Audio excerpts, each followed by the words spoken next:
From Wish TV and the All Indiana Podcast Network, this is the News 8 Daily 8 Podcast, a Wish TV News 8 update. Hi, this is Hannah Mordo, and this is your News 8 Daily for Friday, May 30th. Starting pretty soggy out there this morning. Rain's going to stick around, then have a bit of a lull throughout the day. Chance, though, for storms even possible tonight. But hey, here's the good news. Really beautiful, warm weather for this weekend.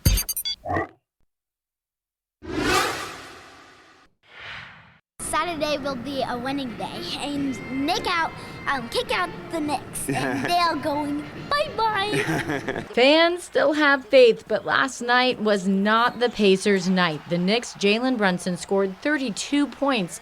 The Pacers had their worst offensive game of the playoffs, losing in New York 111-94. The Pacers can still clinch a spot in the NBA Finals at home tomorrow. News 8's Andrew Chernoff gets a blunt assessment from the coach and optimism from the Stars.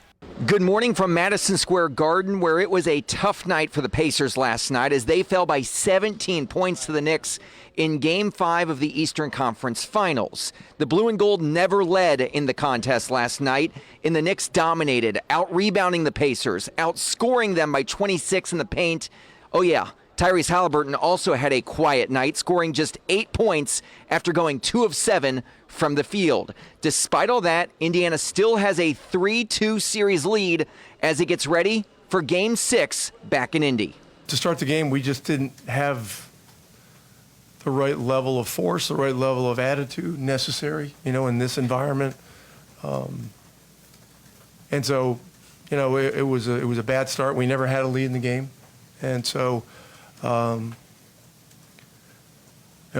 were a multitude of things that were going wrong, and there were stretches during the game where we got a little bit of traction, but never enough. There's going to be times where a team is going to play hard, like they're going to beat you, and that happened. And it's fine, and I think that our team has just been so excellent. I just bounced it back, and I'm proud of every single guy on our team, and we fought tonight, and they were the better team. I mean, we're a resilient group, We always want to respond when things don't go well.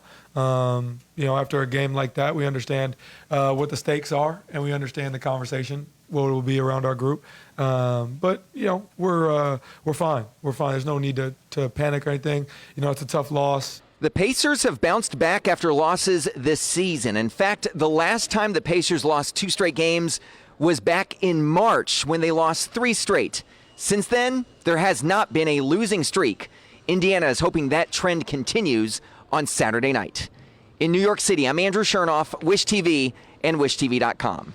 A new report appears to clear the mayor of Indianapolis and his administration of breaking any rules in how they handled sexual harassment claims against Joe Hogsett's former chief of staff, Thomas Cook. News 8's Raina Revel looks at the results of the investigation and the questions that remain. This investigation examined Mayor Hogsett's response to complaints against his former chief of staff, Thomas Cook. He resigned in 2020 after admitting to an inappropriate relationship with a subordinate. Cook did not respond to interviews before this report. A lot to digest, a report over 50 pages long, lots of text, not a lot of white space. So it's going to take some time to go through that and give time and attention to some of those findings. But we heard the top line recommendations and findings tonight, and the true work begins now.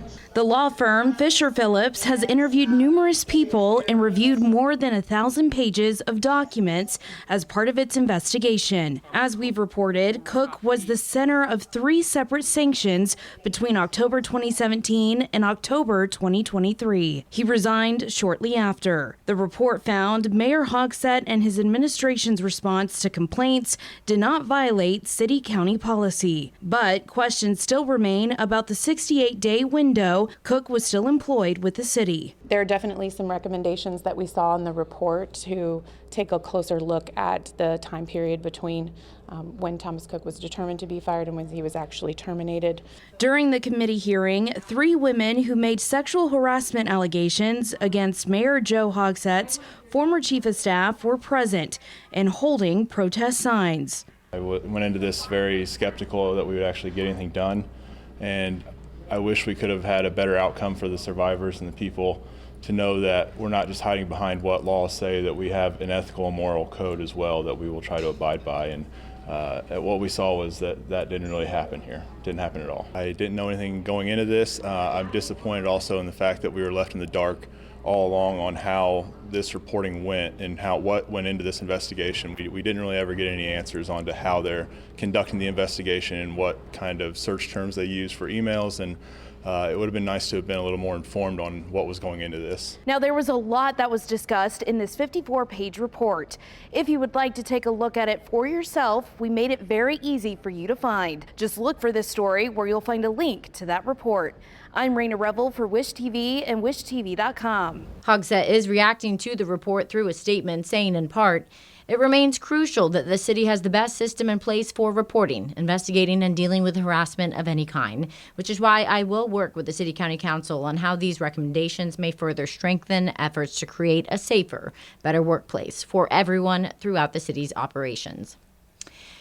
In Greenwood, police have arrested a man they say started 3 apartment fires yesterday morning. They all happened within 1 mile of each other within 30 minutes at around 8 in the morning. They were near US 31, not far from the Greenwood Park Mall. The fires were at the Westminster Apartments, the Polo Run Apartments, and Auburn Place Apartments.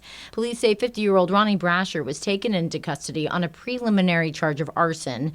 Greenwood police say they were able to use video from the area to locate him as a suspect. Then officers arrested Brasher at the Greenwood Public Library branch on South Madison Avenue.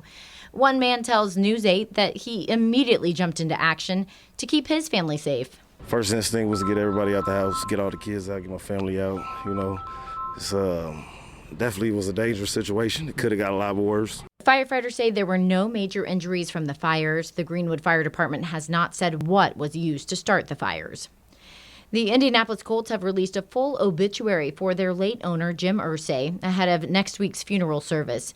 It talks about Irsay's leadership both on and off the field. It reads in part, "Jim's generosity can be felt across Indianapolis, the state of Indiana, and the country. He made philanthropy a daily endeavor and never hesitated to help friends, fans, and neighbors live better lives." Irsay died last week at the age of 65. His private funeral is scheduled for Monday. You can read the full obituary on WishTV.com. Just find this story in the As Seen On section. Wish TV is your education station. Indiana University says it will consider a 2-year freeze on tuition for in-state undergraduate students.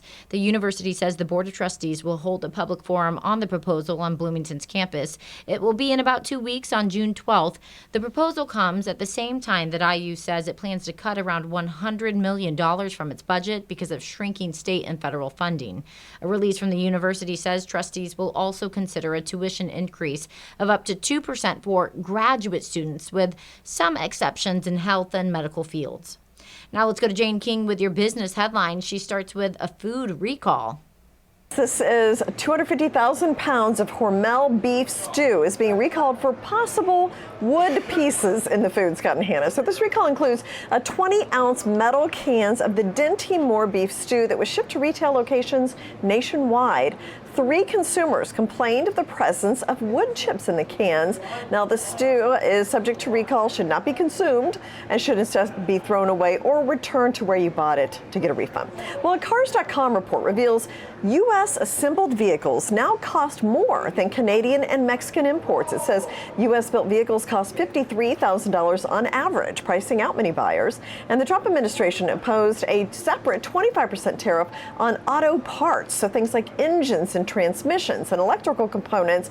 Now, this means even those vehicles that are manufactured domestically are affected by the higher cost of the imported parts, barring an exemption made for parts that comply with the U.S.-Mexico-Canada agreement.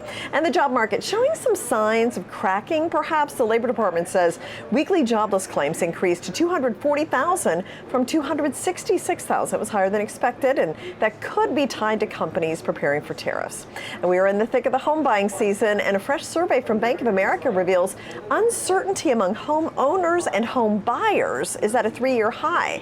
Now, 60% of respondents say they can't tell if it's a good time to buy a home or not. B of A also found that Gen Z and millennials still want to buy homes. They're making sacrifices to make that happen. 30% have taken a second job.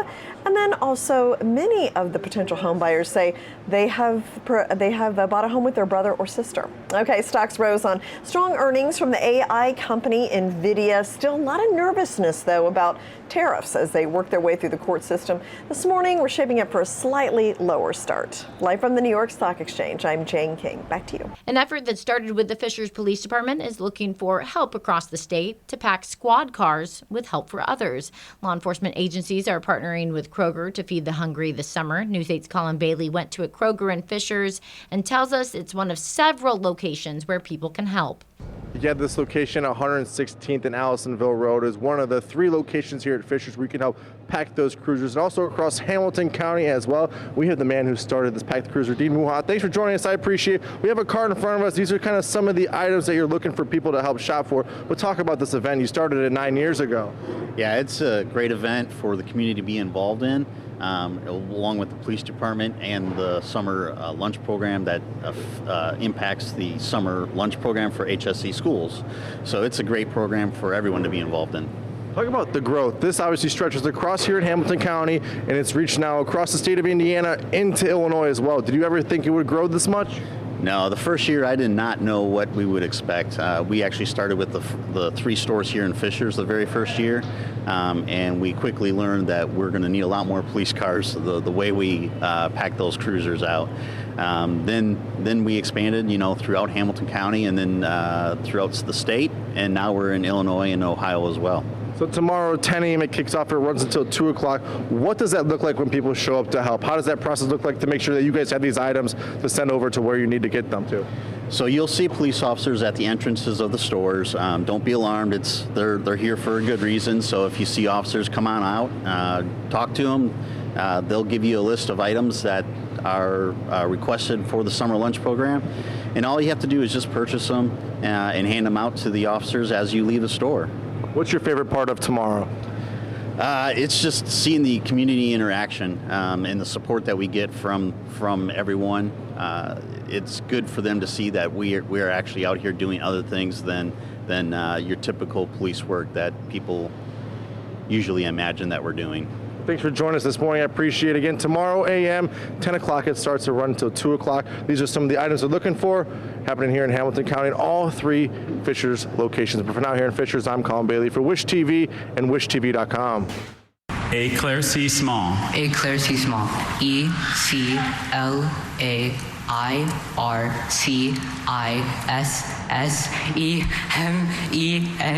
Eclairci small. That is correct. With that word, Faison Zaki dropped to the ground, realizing he won the 100th Scripps National Spelling Bee. It was redemption since the 13-year-old from Texas finished second last year. Competition says Faison now gets to take home a trophy and a $50,000 cash prize. This has been your News 8 Daily from Wish TV. I'm Hannah Mordeau. Watch us on Wish TV and WishTV.com. This is the News 8 Daily 8 podcast, a Wish TV News 8 update on demand. For even more, on demand and on the go. Connect with Wish TV on Facebook at WishTV.com and on the free Wish TV mobile app. Thank you for listening. And be sure to like, subscribe, and follow this podcast for updates every weekday morning on the All Indiana Podcast Network and wherever you get your podcast.